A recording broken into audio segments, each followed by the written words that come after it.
Virtually everyone on the earth, regardless of religion or nationality, recognize that there is some form of battle raging in the world around us between the forces of good and evil. A colossal struggle between light and darkness, truth and error, oppression and freedom, right and wrong, and ultimately life and death. What is the story behind this glaring paradox?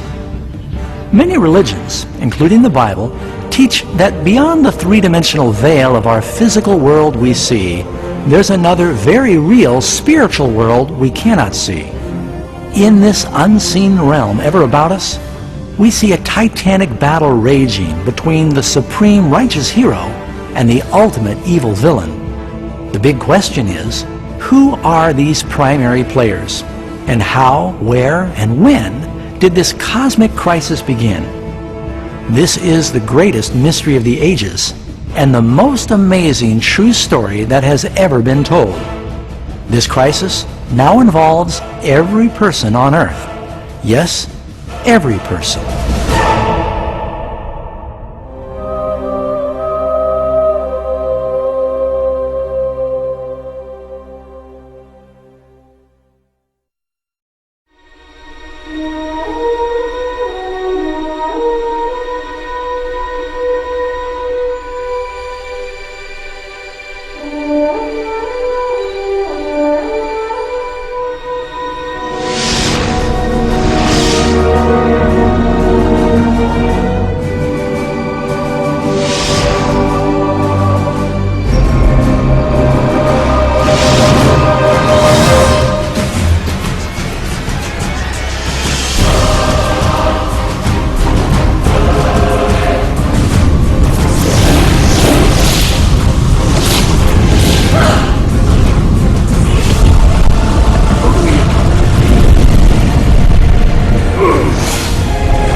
Human history has been riddled with scenes of war, and every person has experienced conflict.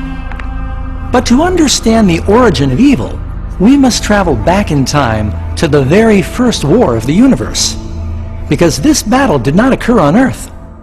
Before our world even existed, there was a war in heaven. Even the words war in heaven sound like the ultimate paradox. It's almost unimaginable to us that there could be a battle and strife among God's perfect beings in paradise. What could have caused this celestial conflict? Thankfully, an ancient book called the Bible gives us enough details so that we can piece together the astonishing account. Although tragic, it's also an incredibly tender love story that reaches down through the ages, personally touching you and me and every individual on earth. Our story begins long ago in the very capital of the universe, in a place called heaven that was filled with angelic beings who delighted to do the will of God. Under the Creator's just and loving government, all of heaven enjoyed an existence of happiness and perfect bliss. The supreme Prince of Heaven and Commander of the angels was the all-powerful and loving Son of God. Most know him by the name he took when he came to earth, Jesus. He was one in purpose and mind with God the Father. Heaven, under the compassionate rule of Father, Son, and Spirit, proved to be a place of wonder, peace, and joy. To carry out the commands of God, the Trinity was surrounded by a virtual ocean of countless ministering spirits called seraphim and cherubim, or more commonly, just known as angels. These powerful and intelligent creatures found their greatest joy in doing the bidding of the Almighty. But God created one extraordinary angel to serve as leader of the entire heavenly throng. The Bible tells us that his name was Lucifer, which means light bearer. This cherub was the greatest of God's created beings and held the position closest to God's throne and directly under Jesus in heavenly authority. Lucifer's job was to communicate the light and knowledge of God's will to all the other angels. Lucifer was God's most splendid created being. He was captivatingly handsome and endowed with astonishing powers of leadership and organization. Among the angels, he was greatly admired, respected, and loved as a friend.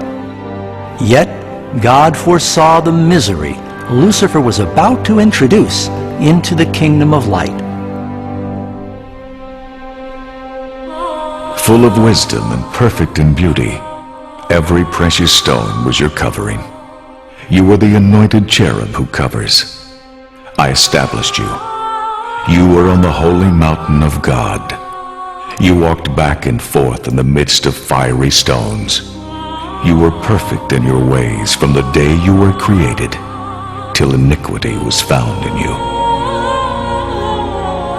As Lucifer began to ponder his own beauty and power, his heart gradually started to change. He allowed his focus to turn away from God, and he directed his love upon himself. How and why these seeds of rebellion germinated in his heart, we may never fully understand. But the prophet Isaiah provides this insight into Lucifer's thinking.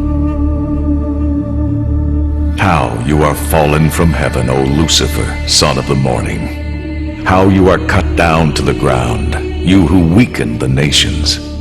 For you have said in your heart, I will ascend into heaven. I will exalt my throne above the stars of God. I will ascend above the heights of the clouds. I will be like the Most High. Lucifer gradually began to covet the power of God, but not his character. As he thought about his own extraordinary abilities and beauty, the cancerous tentacles of pride and self-exaltation gripped his mind. This resentment and jealousy ultimately drove him to violate God's holy law and rebel against his government. We need to pause here and make something clear. From the beginning, God ordained the laws of physics to govern the material world we live in. Without these natural laws, the universe would be chaos. In the same way, God's moral law has always provided security and stability to the cosmos. Some believe that the Ten Commandments did not exist until the Lord delivered them to Moses on Mount Sinai. But Scripture teaches us that the principles of God's law have existed throughout eternity, for they're the very foundation of His heavenly kingdom of love. All His commandments are sure. They stand fast forever and ever, and are done in truth and uprightness. The Ten Commandments are a summary of God's character of love. The first 4 commandments describe who God is, His power, His territory, and authority. The last 6 describe what God is like, His honesty, His purity, His faithfulness. All of these things have always been true and will always be true.